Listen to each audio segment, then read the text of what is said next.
चंदनपुर गांव में 3 डाकुओं ने आतंक मचा रखा था।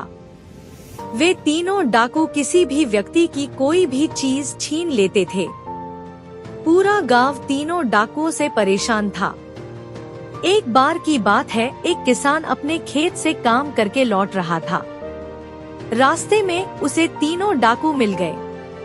किसान तीनों डाकुओं को दूर से ही देखकर पहचान गया और बोला, हे भगवान, आज तो मैं गया काम से। इन डाकुओं को मुझसे ही मिलना था क्या? पहला डाकू बोला, क्यों रे बुढ़ी, कहाँ जा रहा है? तुझे क्या लगा हम तुझे नहीं देख रहे थे? जितना माल पानी तेरे पास है सब बाहर निकाल, वरना मार मार कर कचूमर निकाल दूंगा।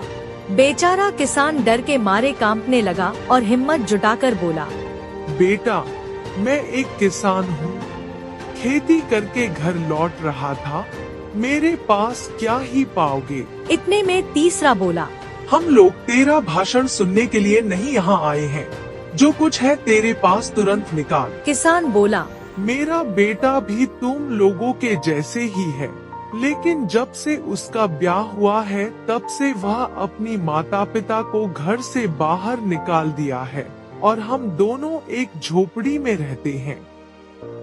मैं खेती बाड़ी करता हूँ, तभी हम दोनों का गुजारा होता है। यह सुनते ही तीनों डाकू का दिल पसीज गया और उनमें से पहला डाकू बोला, आपका बेटा कहाँ रहता है? बगल के गांव में। क्यों न हम लोग इसके बेटे को लूटे, उसके पास बहुत पैसा होगा। तभी तीसरा डाकू बोला, हाँ, हम लोग अब इसके बेटे को ही लूटेंगे। तब डाकुओं ने किसान को छोड़ दिया और किसान के बेटे को लूटने की योजना बनाने लगे और बगल के गांव की ओर चल दिए। अगले दिन किसान का बेटा बाजार जा रहा था।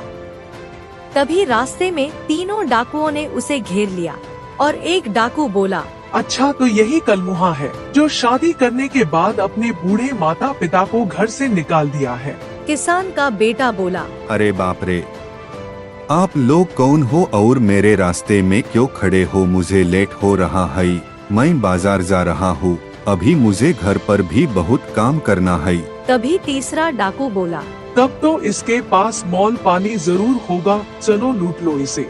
इतना कहकर तीनों डाकू किसान के बेटे का सारा पैसा छीन लिए।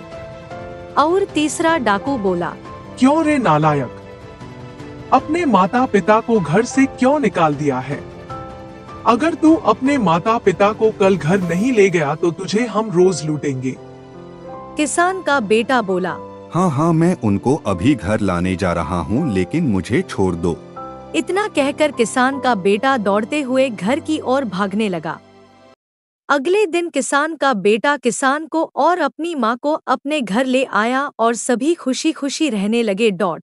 शिक्षा, माता पिता अमूल्य रत्न है, इनके एहसान को कभी नहीं भूलना चाहिए।